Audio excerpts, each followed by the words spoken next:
Chris नीचे लौटता है और देखता है कि डीन कुछ बूढ़े लोगों के साथ बात कर रहा है। उनमें से एक क्रिस से पूछता है कि क्या अफ्रीकी अमेरिकी होना आजकल फायदेमंद है या नुकसानदेह। क्रिस इसका जवाब जानने के लिए लोगन को बुलाता है और चुपके से अपने फ़ोन से उसकी तस्वीर लेने लगता है। वो सोचता है कि शायद वो लोगन को पहचानता है, लेकिन वो फ्लैश बंद करना भूल जाता है। जैसे ही फ्लैश चमकता है, लोगन की नाक से खून बहने लगता है।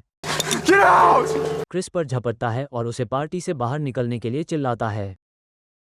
एक दिन आंद्रे नामक एक व्यक्ति एक शांत इलाके में अकेले चल रहा था। तभी एक सफेद कार उसके पास आती है। अचानक वो डरकर पीछे मुड़ने की कोशिश करता है, लेकिन जल्द ही उसे पता चलता है कि कार का दरवाजा अब खुला है। कहीं से भी चालक उसे बेहोश कर देता है और उसे घसीटते हुए कार में खींच लेता है। अब कहानी में हम मिलते हैं क्रिस वाशिंगटन से, जो एक अश्वेत फोटोग्राफर है। उसने अभी अभी अपना सामान पैक किया है और उसकी श्वेत प्रेमिका रोज आर्मिटेज उसके दरवाजे पर खड़ी है। वो उसे अपने माता पिता से पहली बार मिलवाने ले जाने वाली है, इससे पहले कि वे शादी कर लें। क्रिस थोड़ी घबराहट में रोज से पूछता है, क्या तुम्हारे माता पिता को पता है कि मैं काला हूँ? उसे डर है कि वे नस्लवादी हो सकते हैं, लेकिन रोज उसे भरोसा दिलाती है कि उसके माता पिता को ऐसा कुछ नहीं है। रास्ते में क्रिस अपने दोस्त रॉड को फोन करता है, जो हवाई अड्डे के सुरक्षा अधिकारी के रूप में काम करता है, और उसे धन्यवाद देता है कि वो इस दौरान उसके कुत्ते का ख्याल रखेगा। फिर वो रॉड को स्पीकर पर रखता है, क्योंकि रोज चाहती है कि वह रॉड से नमस्ते कहे। क्रिस थोड़ा ईर्ष्यालु हो जाता है और रोज उसे इस पर चिढ़ाती है। अचानक एक हिरन उनकी कार से टकरा जाता है। दोनों को जोरदार झटका लगता है और वे कार से बाहर निकलते हैं। वे देखते हैं कि विंडशील्ड का शीशा टूट गया है और क्रिस जंगल में मरते हुए हिरन को पाता है। वे पुलिस को कॉल करने का निर्णय लेते हैं। फिर दोनों अपनी यात्रा जारी रखते हैं और आखिरकार रोज के माता पिता के घर पहुंचते हैं। यहाँ क्रिस को महसूस होता है कि रोज का परिवार बहुत संपन्न है। उसके पिता डीन आर्मिटेज एक न्यूरोसर्जन है और माँ मिस्सी एक मनोचिकित्सक हैं। डीन उसे घर के दौरे पर ले जाता है,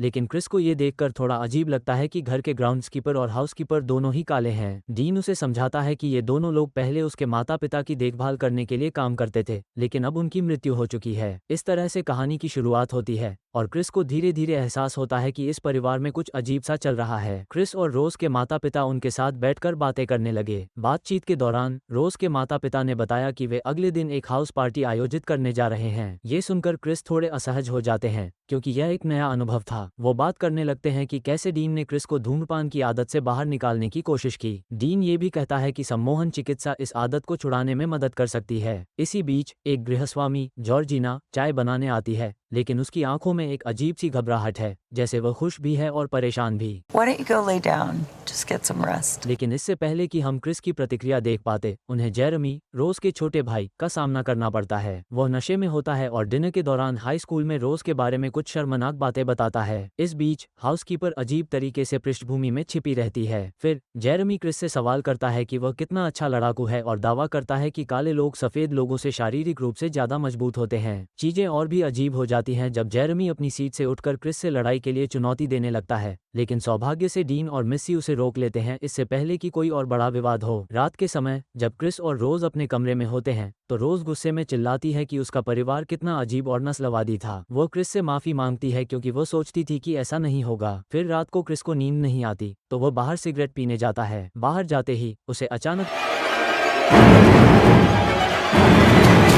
और अब क्रिस को महसूस हो रहा था कि कुछ तो गड़बड़ है। लेकिन जब क्रिस पलटता है तो उसे जॉर्जिना का प्रतिबिंब खिड़की पर दिखता है। वो उसे देख नहीं पा रही होती है, ऐसा लगता है। इस दृश्य से क्रिस घबराता हुआ अंदर लौटता है और मिस्सी को थेरेपी रूम में चाय पीते हुए पाता है। मिस्सी क्रिस से उसकी धूम्रपान की आदत के बारे में पूछती है। वो जानना चाहती है कि क्या वो इस थेरेपी को आजमाना चाहेगा। मिस्सी चाय को हिलाने लगती है और चाय की खंगने की आवाज सुनकर क्रिस थोड़ा प्रभावित होता है। फिर वो उससे बहुत व्यक्तिगत सवाल पूछने लगती है, जैसे कि जब उसकी मां की मृत्यु हुई थी तब वह क्या कर रहा था। हालांकि क्रिस थोड़ी अनिच्छा महसूस करता है, लेकिन चाय की आवाज उसे जैसे किसी अजीब तरीके से जवाब देने के लिए उकसाती है। मिस्सी उसे बार बार उकसाती है और धीरे धीरे क्रिस अपना दर्द महसूस करता है। वह रोने लगता है और अपनी जगह से हिलने की कोशिश करता है, लेकिन महसूस करता है कि उसका शरीर लकवाग्रस्त हो चुका है। मिस्सी एक शब्द उच्चारण करती है, सिंक, और अचानक क्रिस को ऐसा महसूस होने लगता है जैसे वह अपने ही दिमाग में डूब रहा हो। वो जोर जोर से ऊपर जाने की कोशिश करता है, लेकिन वह असमर्थ होता है। उसकी चेतना धीरे धीरे अपने शरीर से बाहर निकल जाती है, जबकि उसका शरीर कुर्सी पर जकड़ा हुआ रहता है। अगले पल वह उठता है और खुद को रोज के बिस्तर पर पाता है। उसका फोन बजता है और यह उसके दोस्त रॉड का संदेश होता है। रॉड उसे बताता है कि जो कुछ भी हुआ वो एक बुरा सपना था। फिर वो बाहर जाने का सोचता है और तस्वीरें लेने के लिए निकल पड़ता है। रास्ते में वो वाल्टर से फिर मिलता है। वाल्टर की आंखें अजीब लगती हैं और उसकी बोली कुछ हद तक श्वेत व्यक्ति जैसी लगती है। वो क्रिस से उसकी धूम्रपान की आदत के बारे में बात करता है और फिर पूछता है कि क्या मिस्सी के साथ कल रात की थेरेपी काम आए। ये सुनकर क्रिस को यह एहसास होता है कि जो उसने अनुभव किया था वो सच नहीं था, ये सिर्फ एक बुरा सपना था। लेकिन फिर भी उसे समझ में आता है कि कुछ तो गड़बड़ है। क्रिस तुरंत अपनी प्रेमिका को सम्मोहन के बारे में बताता है और महसूस करता है कि उसकी मां के बारे में जो कुछ भी हुआ वो अब और भी उलझा हुआ महसूस करता है। क्रिस और रोज एक पार्टी में गए थे जहां बहुत सारे अमीर लोग शामिल थे। ये लोग क्रिस के काले होने के कारण कुछ अजीब व्यवहार करने लगे। एक बुजुर्ग आदमी क्रिस से पूछता है कि क्या वो गोल्फ में अच्छा है क्योंकि टाइगर वुड्स खेल रहे हैं। एक महिला भी उनसे पूछती है कि क्या क्रिस बिस्तर में अच्छा है क्योंकि वो काला है, और वो वहां से निकलने का सोचता है। वो बाहर जाकर एक अच्छा दृश्य देखने की कोशिश करता है। तभी उसकी नजर एक और काले आदमी पर पड़ती है। वो उसे लोगन किंग समझता है, लेकिन जैसे ही वो उससे बात करने जाता है लोगन भी बाकी बुजुर्गों की तरह अजीब बातें करता है और जल्द ही उसकी बूढ़ी पत्नी आकर कहती है कि कोई उससे मिलना चाहता है। इस बात से क्रिस और भी निराश हो जाता है। क्रिस फिर जिम हडसन से मिलता है जो एक अंधा आदमी है और एक प्रसिद्ध कला क्यूरेटर है। वो क्रिस के काम की तारीफ करता है और कहता है कि उसके पास फोटोग्राफी की अच्छी समझ है। थोड़ी देर बाद क्रिस थक जाता है और ऊपर की ओर चला जाता है। जैसे ही वो ऊपर पहुंचता है पार्टी में सब लोग अचानक चुप हो जाते हैं और ऊपर देखने लगते हैं। वो रोज के कमरे में जाता है और देखता है कि उसका फोन चार्जर अनप्लग था, जबकि वह याद करता है कि उसने पहले इसे प्लग किया था। उसे शक होने लगता है कि कुछ तो गलत है। क्रिस दूसरे कमरे में जाता है और जॉर्जिना को वहां पाता है। उसे लगता है कि जॉर्जिना ने ही उसका फोन अनप्लग किया था। फिर वो रोज से यह बात बताता है, लेकिन रोज को विश्वास नहीं होता कि जॉर्जिना ऐसा कर सकती है। क्रिस कुछ देर के लिए कमरे में रुकता है और रॉड को फोन करता है, बताता है कि रोज की मां ने उसे धूम्रपान छोड़ने के लिए सम्मोहन किया था। रॉड ये सुनकर थोड़ा अजीब महसूस करता है और कहता है कि सफेद लोग लोगों को यौन गुलाम बनाने की कोशिश करते हैं, लेकिन क्रिस उसे समझाता है कि सब ठीक है। Hello. Fuck. Hi. तभी जॉर्जिना आकर क्रिस को परेशान करती है। वो बहुत पुरानी भाषा में बात करती है और आधुनिक स्लैंग को समझने में असमर्थ है। फिर क्रिस उससे कहता है कि इतने सारे सफेद लोगों के बीच होना उसे डराता है। ये सुनकर जॉर्जिना कुछ कहने की कोशिश करती है, लेकिन अंत में वह रोने लगती है और कहती है कि आर्मेड्स। क्रिस नीचे लौटता है और देखता है कि डीन कुछ बूढ़े लोगों के साथ बात कर रहा है। उनमें से एक क्रिस से पूछता है कि क्या अफ्रीकी अमेरिकी होना आजकल फायदेमंद है या नुकसानदेह। क्रिस इसका जवाब जानने के लिए लोगन को बुलाता है और चुपके से अपने फोन से उसकी तस्वीर लेने लगता है। वो सोचता है कि शायद वो लोगन को पहचानता है, लेकिन वो फ्लैश बंद करना भूल जाता है। जैसे ही फ्लैश चमकता है लोगन की नाक से खून बहने लगता है। Get out!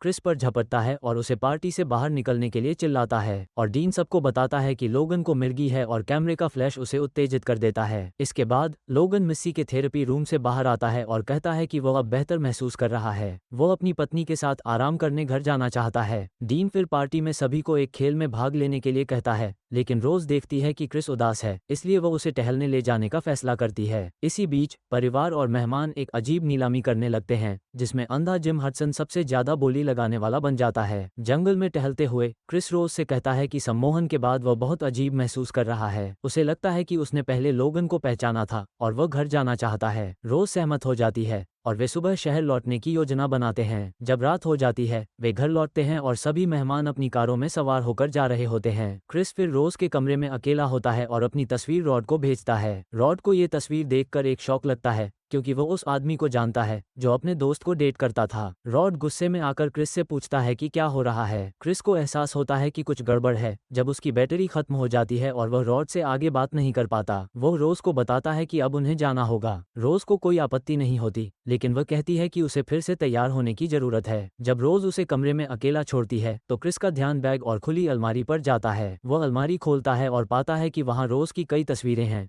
जिनमें वो अश्वेत लोगों के साथ रिश्ते में है, न केवल कुछ लोगों के बल्कि वाल्टर और जॉर्जिना के साथ भी। इससे क्रिस को ये समझ में आता है कि वह पहला अश्वेत व्यक्ति नहीं है। तभी रोज लौट आती है और बताती है कि वह जाने के लिए तैयार है, लेकिन उसे अपनी कार की चाबियां नहीं मिल रही हैं। वो अपने बैग में चाबियां ढूंढने में और समय बर्बाद नहीं करना चाहती। क्रिस उसे नीचे जाने के लिए कहता है, लेकिन उसी समय जेरेमी सामने के दरवाजे को रोकता है और मिस्सी फोर में चाय के कप के साथ खड़ी होती है। इस माहौल में तनाव बढ़ जाता है। क्रिस रोज से चाबियां ढूंढने के लिए कहता है, जबकि डीन कमरे में आता है और सफेद दिमाग की श्रेष्ठता के बारे में बात करता है। वो कहता है कि सफेद दिमाग को नियंत्रित करने के लिए एक बेहतर पोत की जरूरत है, जो क्रिस को डरावना लगता है। क्रिस गुस्से में आकर रोज को चिल्लाकर चाबियां ढूंढने के लिए कहता है। इसी दौरान जेरेमी मिस्सी और क्रिस पर अपनी लैक्रोस स्टिक घुमाता है। डीन क्रिस को घेरने लगता है। फिर रोज अंत में बताती है कि चाबियां अंदर हैं। जब क्रिस जेरेमी पर झपटता है तो सारी योजनाएं बदल जाती हैं। मिस्सी अपनी चाय का प्याला थपथपाती है, जिससे क्रिस सम्मोहन में आ जाता है। अब वो पूरी तरह से मिस्सी पर निर्भर हो जाता है, क्योंकि परिवार उसे तहखाने में ले जाता है। इस बीच रॉड को क्रिस की चिंता होने लगती है। वो कई बार उसे कॉल करता है, लेकिन कोई जवाब नहीं मिलता। रॉड गूगल पर आंद्रे के बारे में सर्च करता है और एक गुमशुदा व्यक्ति के बारे में लेख पाता है। क्रिस जब उठता है तो वह खुद को एक कुर्सी से बंधा हुआ पाता है। वो बहुत कोशिश करता है, लेकिन खुद को मुक्त नहीं कर पाता। तभी अचानक टीवी चालू हो जाता है और उसमें एक रिकॉर्डिंग बजने लगती है। ये रिकॉर्डिंग रोज के दादा की है, जो क्रिस को बताता है कि वह एक काले व्यक्ति के रूप में चुन लिया गया है, क्योंकि उसके आनुवंशिक लाभ हैं। रिकॉर्डिंग में ये भी कहा जाता है कि अगले दिन क्रिस को फिर से बेहोश कर दिया जाएगा। रॉड पुलिस के पास जाता है और बताता है कि उसे शक है कि क्रिस को एक सफेद परिवार ने बंधक बना लिया है, जो काले लोगों को सेक्स गुलाम बनाने के लिए अपहरण करते हैं। लेकिन पुलिस उसे हंसकर नकार देती है। रॉड हार नहीं मानता और फिर से क्रिस को कॉल करने की कोशिश करता है। इस बार रोज फोन उठाती है। वह कहती है कि क्रिस अचानक टैक्सी लेकर 2 दिन पहले चला गया था, लेकिन रॉड उसकी बातों को झूठ समझता है। जब रॉड कॉल रिकॉर्ड करने की कोशिश करता है तो रोज अपने चालाकी भरे तरीके से बात बदल देती है और कहती है कि वह जानती है कि रॉड किस तरह से संबंध बनाने की कोशिश करता है। रॉड असहज हो जाता है और कॉल काट देता है। क्रिस जब फिर से तहखाने में होश में आता है तो वो अंधे जॉन हडसन को टीवी पर देखता है। जॉन शांति से उसे समझाता है कि एक शल्य प्रक्रिया होने वाली है, जिसमें उसके मस्तिष्क को एक और मस्तिष्क में प्रत्यारोपित किया जाएगा। हालांकि क्रिस के शरीर में ये बदलाव होगा, उसकी चेतना पूरी तरह से समाप्त नहीं होगी। वो अपने शरीर में एक यात्री की तरह रहेगा। जॉन बताता है कि रोज का परिवार बुजुर्ग श्वेत लोगों की चेतना को युवा अश्वेत लोगों के शरीर में स्थानांतरित कर रहा है, जिससे उन्हें शारीरिक ताकत और अमरता मिल रही है। जॉन की ख्वाहिश है कि वो क्रिस की आंखें ले सके। फोन कॉल खत्म होते ही क्रिस देखता है कि रूई चाय की रिकॉर्डिंग से पहले उसके आर्मरेस्ट से बाहर निकल रही है। उसे समझ में आ जाता है कि वह फिर से बेहोश होने के लिए तैयार हो रहा है। क्रिस को कमरे में बंधा हुआ पाकर डीन मस्तिष्क प्रत्यारोपण की प्रक्रिया शुरू करता है, जबकि जेरेमी मस्क निकालने के लिए जाता है। क्रिस को कुर्सी से बांधने वाली पट्टियों को हटाया जाता है और इव तैयार किया जाता है, लेकिन जब वह ध्यान नहीं दे रहा होता तो क्रिस उसे लैक्रोस बॉल से मारता है। इसके बाद वो कुर्सी से खींची गई रुई से अपने कानों को बंद कर देता है और सम्मोहन ट्रिगर को ब्लॉक कर देता है। दीवार पर लगे हिरन के सींग को देखकर उसे एक विचार आता है। जेरेमी कुछ समय से वापस नहीं आता तो डीन बाहर जाता है। इस दौरान क्रिस मौके का फायदा उठाता है और हिरन के सींगों को जेरेमी में घुसा देता है। एक मोमबत्ती के ऊपर आग लग जाती है,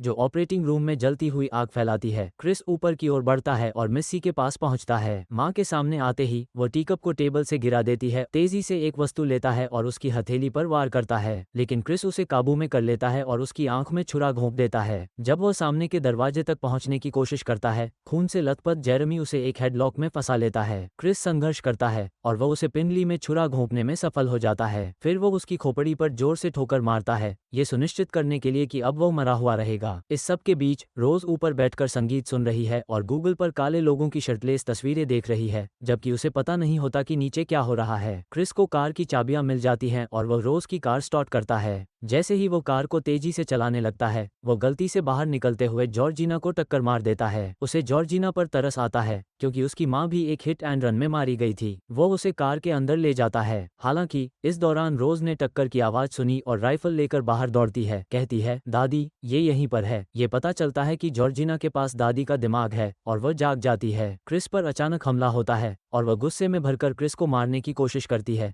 क्योंकि उसे लगता है कि उसने उसके परिवार को मार डाला है। इस दौरान एक कार दुर्घटना होती है, जिसमें जॉर्जिना की मौत हो जाती है। कार से बाहर निकलते हुए क्रिस लड़खड़ाता है और इसी दौरान रोज की गोली से बचने में सफल होता है। ग्राउंड कीपर वाल्टर, जो रोज के साथ दौड़ रहा था, क्रिस को पकड़ने की कोशिश करता है, लेकिन क्रिस फ्लैश कैमरे से उसकी तस्वीर लेता है, जिससे वाल्टर के अंदर का असली आदमी जाग जाता है। वाल्टर राइफल मांगता है और उसे क्रिस की देखभाल करने के लिए चाहता है, लेकिन वह को गोली मार देता है। फिर वह खुद को गोली मारने से पहले राइफल को अपनी तरफ तान लेता है। इसके बाद क्रिस मुश्किल से रेंगते हुए रोज की तरफ बढ़ता है और घृणा से उसका गला घोंटना शुरू कर देता है, लेकिन उसे मारने का मन नहीं करता। तभी अचानक एक पुलिस की गाड़ी आती है और रोज मदद के लिए चिल्लाती है, लेकिन ये दरअसल एक हवाई अड्डे की सुरक्षा कार होती है और उसके अंदर कोई और नहीं बल्कि क्रिस का सबसे अच्छा दोस्त रॉड होता है। दोनों चुपचाप कार में चढ़ते हैं और रोज को सड़क के बीच में खून बहने से मरने के लिए छोड़ देते हैं।